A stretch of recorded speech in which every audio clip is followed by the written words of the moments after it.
Friends, welcome back to my channel. आज के video में हम साल्वाटोर के कैरेक्टर स्केच को पढ़ेंगे। सबसे पहले हम स्टार्ट करते हैं साल्वाटोर के फिज़िकल अपीयरेंस के साथ। साल्वाटोर का एक बहुत ही प्लेजेंट फेस था, हंसता हुआ चेहरा था, केयर फ्री आँखें थी और उसकी बॉडी जो थी वो बिल्कुल पतली सी थी, बिल्कुल एक रेल जैसी। तो हमारा सबसे पहला कैरेक्टर ये है कि वो एक रिस्पॉन्सिबल ब्रदर था। वो अपने तीनों भाइयों में से सबसे बड़ा था। वो अपने भाइयों का बहुत ध्यान रखता था। हमें राइटर ने बताया है कि जब वो उनके भाई, छोटे भाई, क्योंकि वो इटली में रहते थे तो वो एक समुंदर के किनारे रहते थे, तो वो जब उनके छोटे छोटे भाई समुंदर में बहुत ज़्यादा दूर चले जाया करते थे तो साल्वाटोर उन्हें सामने लाया करता था पुकार करके। और जब वो लोग दिन के वक्त खाना खाने का टाइम होता था तो वो लोग एक ऊंची पहाड़ के ऊपर जाते थे और वो बहुत गर्म का टाइम था, तो वहाँ पर उस टाइम जाने के लिए भी साल्वाटोर अपने भाइयों को रेडी करता था। तो इस तरह से वो एक बहुत रिस्पॉन्सिबल भाई था।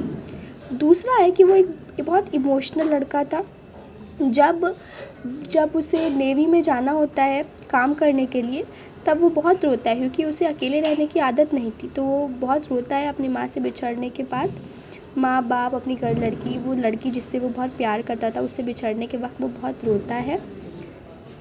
फिर जब वो काम में जाता है तो उस लड़की साल्वाटोर जब काम में जाता है नेवी में, तब वो अपने फैमिली को और वो लड़की को बहुत मिस करता है। फिर हम जब देखते हैं कि जब वो यहाँ आता है उसे रूमेटिज़म की बीमारी हो जाती है, तो वो लड़की जब उसे रिजेक्ट कर देती है तब भी साल्वाटोर बहुत इमोशनल हो जाता है और अपनी मदर की बोसम में बहुत रोता है। इससे हमें पता चलता है कि साल्वाटोर एक बहुत ही इमोशनल लड़का था। थर्ड पॉइंट हमारा ये है कि साल्वाटोर एक पैशनेट लवर था। वो बहुत ज़्यादा प्यार करता था उस लड़की से, जिसके लिए वो काम पे भी गया था नेवी में, अपने फैमिली से बहुत दूर। वो उसे वहाँ से टूटी फूटी बिखरे हुए राइटिंग में लेटर्स लिखा करता था।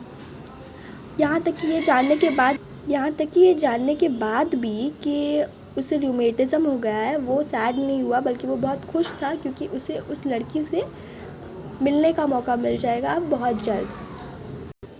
जब साल्वाटोर की बीमारी के बाद साल्वाटोर को वो लड़की रिजेक्ट कर देती है, तब भी वो लड़की के लिए कुछ भी बुरा नहीं बोलता। इससे हमें पता चलता है कि वो कितना सिंसियरली उस लड़की को प्यार करता था। हमारा फोर्थ पॉइंट है कि वो एक बहुत ही ब्यूटीफुल हस्बैंड था। वो लड़की उसे रिजेक्ट कर देती है, तब उसकी शादी एक लड़की असुंता नाम की लड़की से हो जाती है, जो उससे उम्र में कई साल बड़ी रहती है और दिखने में भी उतनी ज़्यादा अच्छी नहीं होती। फिर भी साल्वाटोर उससे शादी कर लेता है।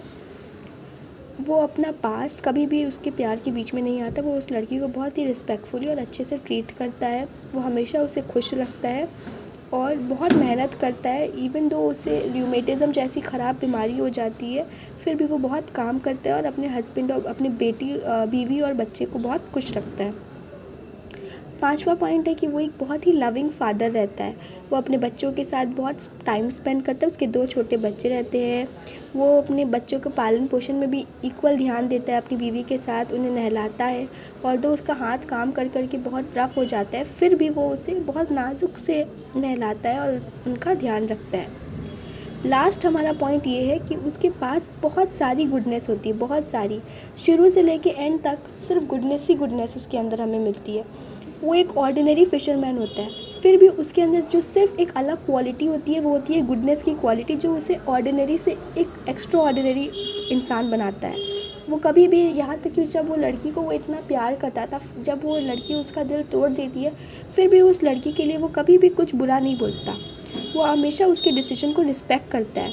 वो दूसरी लड़की के साथ शादी करता है और उसके लिए एक सेवियर के रूप में आता है। वो लड़की का पहले किसी के साथ एंगेजमेंट हो गया चुका था, असुंता का, जिसके साथ उसका शादी नहीं हो पाता क्योंकि उनका हत्या हो जाता है जंग में। तो साल्वाटोर उसके साथ शादी कर लेता है। और जब भी रूमेटिज़म के कारण उसका पैर हाथ दुखता है या फिर उसे बहुत तकलीफ़ होती है, वो थोड़ी देर के लिए लेट जाता है और आसपास के लोग बहुत सारी बातें बनाते हैं कि ये कितना कोढ़िया इंसान है, कुछ काम नहीं करता, सिर्फ लेट रहता है। फिर भी वो किसी के लिए कुछ भी बुरा नहीं बोलता, ना ही अपने आप को साबित करता है। वो सिर्फ अच्छी बातें ही दूसरों के लिए बोलता है। तो दोस्तों, ये था हमारा साल्वाटोर का कैरेक्टर स्केच। आई होप आपको पसंद आया होगा। अगर आपको वीडियो पसंद आई होगी तो प्लीज़ वीडियो को लाइक करें और कमेंट करके बताएं कि नेक्स्ट मैं क्या बनाऊं, और मेरे चैनल को प्लीज़ सब्सक्राइब कर दें ताकि मैं आपके लिए और ज़्यादा वीडियोज़ बना सकूं। Thank you.